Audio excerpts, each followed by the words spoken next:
Hey everybody, this is Scotty from the One Jump Podcast, and put aside your gambling problems and come to Halloween Town, because today we're going to be talking about The Nightmare Before Christmas. The Nightmare Before Christmas is a stop motion animated film, and has become a classic since its 1995 release. Also, I wanted to say real quick, excuse my voice, I'm sorry, I'm sick, just nothing terrible, but stuffy nose, sore throat. So if you hear just bleh noises. Just I'm a little sick, so excuse me for now on that. I apologize. I hope to be better next week for next week's episode. Speaking of next week's episode, in every episode for this month, we will be talking about something Christmas related. It's the month of Christmas, December, and we're just going to be doing winter movies all month, every week, other than Star Wars The Rise of Skywalker. I'm seeing it on the Thursday. I'll probably have an episode up for Saturday, but then there'll be other Christmas movies in the meantime. So, excuse my sickness, and just ignore my bad voice or my sniffles, just focus on the content. So, everyone, happy December. This is going live, I want to say, on December 3rd.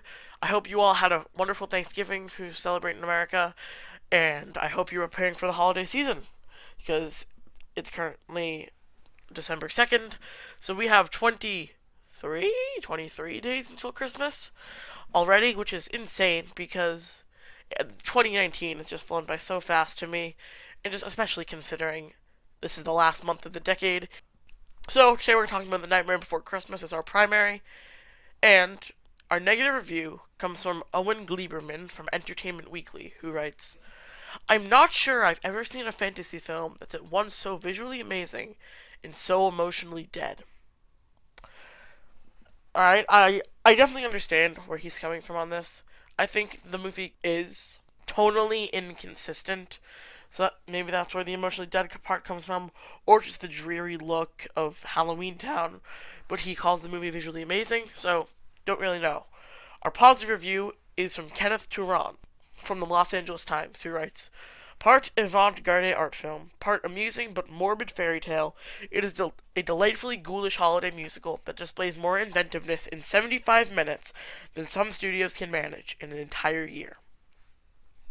I completely agree with this review. It's a morbid fairy tale, which not my favorite. I like upbeat things, happy things.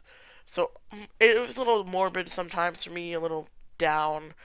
But take those parts out, it's not a ton, and you get a really good movie. And I love how inventive it is. Just like Kenneth Turan says, the movie is more inventive in the 75 minutes of its length than some studios are in 1 year. I think that's really great. And our critic consensus from Rotten Tomatoes reads, The Nightmare Before Christmas is a stunningly original and visually delightful work of art of stop-motion animation. The stop-motion in this movie is beautiful. I have never seen that many stop-motion animation movies before, if any, that aren't like the Christmas specials that you see on TV, but those aren't really movies. So it was very delightful getting to watch a stop-motion film. I really enjoyed it. I would definitely consider going back and watching another one. Not sure which there are, though, that are popular. So, if you have a good stop-motion animation film to recommend to me, then please go in the comments or hit me up on Instagram or Twitter at OneJumpPod and tell me what are some good stop-motion films. Now, The Nightmare Before Christmas was a little morbid. Kenneth Turan wrote that. It's amusing, but a morbid fairy tale, and I agree with this. I like fairy tale movies, obviously, because that's what lots of Disney movies are, and I love Disney. But this was a very depressing one. Jack Skellington is such a complex character that I don't think I've really seen one like him in a animated movie before. He becomes so obsessed with just one thing, and he will not sleep, he will not rest until he cracks out how he can take over Christmas. And he doesn't even have any malicious intentions. He wants to share in the glory of Christmas. Of course, he goes to extreme lengths of doing that, but he just wants a little bit of the Christmas joy, and I can't blame him. Christmas is my favorite holiday, and if I was living in a world like Halloween Town where there was no Christmas, and I found my first exposure to it completely accidentally by just wandering through the woods, I think I would like to bask in the Christmas joy a little as well. Halloween Town is such a depressing place, and it was just kind of sad to watch some of the things going on. Sally was a great character in this movie, and she is literally like Frankenstein. Or Frankenstein's monster, not Frankenstein. Frankenstein is the doctor. And the person who created her, he is actually insane. He is crazy. Just watching him throughout the movie was a little weird. And when they come to take over Christmas, Jack tasks him with making the gifts, and then when Jack goes and delivers them, they attack people. They're bad gifts. They're bad gifts. They aren't what anybody wants on Christmas Day. They don't want to have to call the police due to the gifts they're receiving, as is seen many times throughout the movie. There's one particular police officer who's just picking up every phone and from like everywhere around saying, "Yep, attacking toys." Yeah. This movie is one in its own. There's no movie out there like The Nightmare Before Christmas. Jack Skellington is the king of the skeletons, and he accidentally stumbles upon the joy of Christmas, and he wants to take over the holiday for himself, and he decides to kidnap Santa Claus in order to do that. And then Santa gets sent to this gambling obsessed puppet almost. Oogie Boogie, I don't know how to describe him, but if you've seen the movie, you get what I'm going for. He is kind of insane. Jack is kind of insane. And when Cannon starts shooting at him because he's an imposter Santa, he says, "They love me." Like, what? Who's gonna say they love me when you're getting shot at by cannons? I really did like Jack's character, but he kind of confused me sometimes. And I also want to talk about how this movie has a huge following. And with that huge following, I was expecting to watch one of the greatest animated movies I'd ever watched. But I don't think that's what this movie is. I did not enjoy this movie as lots of people do, and I thought it was a perfectly produced movie. But with the following that it has, I was kind of expecting better. I loved the cinematography, I loved the performances, the songs, but in my opinion, something was missing. Now, I don't know if something was missing, and it could have just been how depressing the story was. Really, that's what I think it is. I think this story is extremely depressing for an animated movie, and I thought it was really good, but slightly overrated. So that's really all I'm going to touch about on that. And also, I'm going to keep this episode on the shorter end, obviously, because of my throat, and it hurts to say a lot. So this is probably going to be my shortest episode yet, coming in about 15 minutes. But I really, really like the songs. The one where Jack calls a town meeting and is introducing everybody to the concept of Christmas, I loved that. And every song was great. And I actually was not expecting this to be a musical. I knew there was a few songs in it, and this was my first time watching the movie. I don't know if I got that across before. This was Halloween I'd known about, but I thought that was it. And every time that Jack is in a shot that the moon is in as well, I I would just be visually amazed. This movie is so beautiful looking, especially considering it came out 24 years ago and it was stop motion animated. I really like that. I thought that was one of the best parts of the movie, just the looks. But don't really have a ton much else to say. I don't really know what else to talk about. I really enjoyed it, but it's just like the critic consensus says, it is stunningly original and visually delightful. But that's all the movie is. I don't think there's a ton else to take away other than that. Now, Disney Plus is actually the reason I watched this. That's what I watched this movie on, and it's probably going to be what I'm watching most of my movies on. So, thank you, Disney Plus, for being awesome. Thank you, Disney. Disney Plus is phenomenal. But I don't know, watching on a streaming service was just cool. Because this movie was on Netflix for a long time, and I was always like, oh yeah, I'm going to watch that. I'm going to watch that. But then they took it off. But when I realized it was taken off was around the time that I heard rumors that Disney was starting their own streaming service. So this was like years back, 2 or 3 maybe. And I was like, cool. I'll just wait for that, I guess. And I waited patiently, and now I've watched it. I don't know if I would have enjoyed this movie more or less when I was younger, and I don't know if I'm going to enjoy it more or less when I'm older. I hope this is a movie that grows with me, with my age. But right now, it's a solid movie, not as great as I think lots of people have said it was. Okay, so with that, let's go put it on the big board. We have Jojo Rabbit in first place, The Mandalorian episode 1 and 2 in second place. And I think I have to put this movie at the bottom. I did not want to, and I still think it's a very good movie. But we're just going to put it at the bottom for now. And it's obviously not going to stay at the bottom because this list is going to go on for a long, long time. So I guarantee you this is actually going to end up towards the top. But just not yet. Currently, it's part of episode 3 and it's spot number 3 on the list.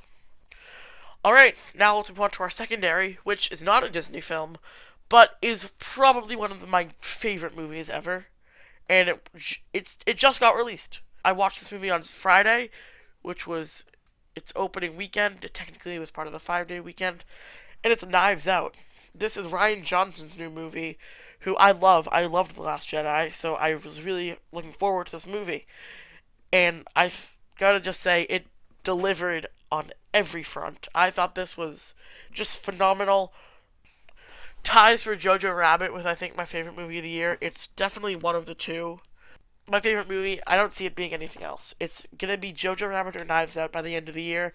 But I still have a good 23 days, or 30 days to decide what that's going to be, which one's going to take the top.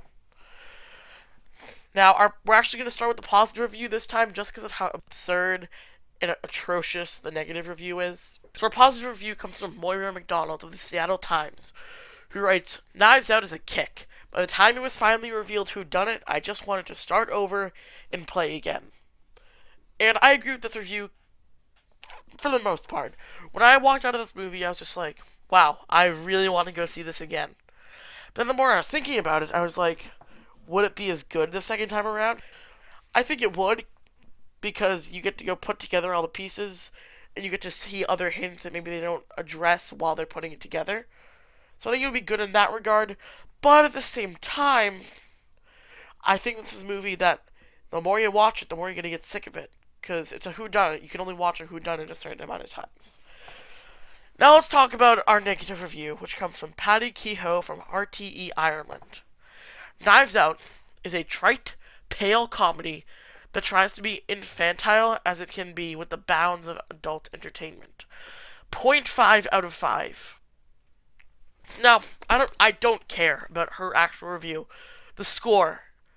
You're giving this movie a 0.5 out of 5. Now, 0.5, or what's 100 divided by 5? 20? Yeah, so 0.5 times 20 is 10. She's giving this movie a 10 out of 100. That's so absurd to me. I do not like this review. I don't think the movie is that bad, and I don't see how anyone could believe it to be that bad. I know that all film is subjective, but I genuinely believe that this movie is a masterpiece. Our critic consensus says, Knives Out sharpens old mystery murder tropes with a keenly assembled suspense outing that makes brilliant use of writer-director Rian Johnson's stellar ensemble. This is perfect. It's a very great murder mystery. Of course, you don't see a ton of those these days, so it's awesome that we're getting one. And the cast in this movie is just amazing. I think the cast was the best part of the movie.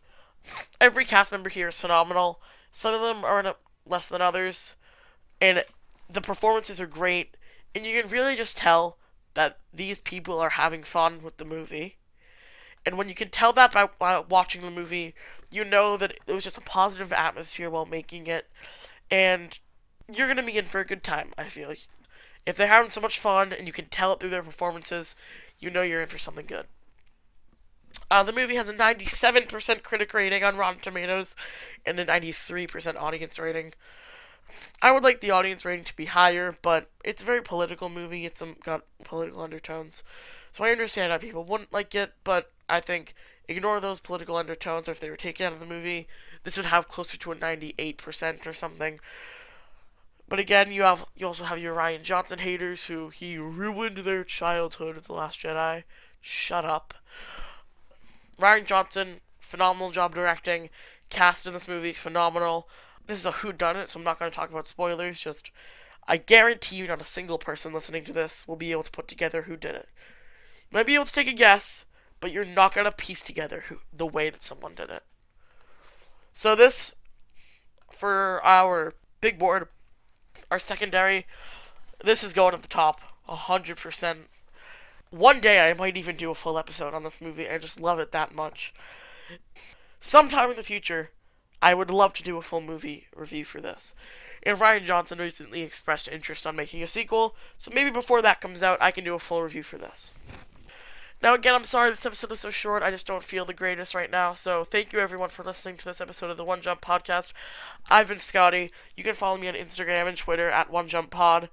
Tell me what are your thoughts on The Nightmare Before Christmas and Knives Out. And I will see you all next week for another Christmas movie. Goodbye.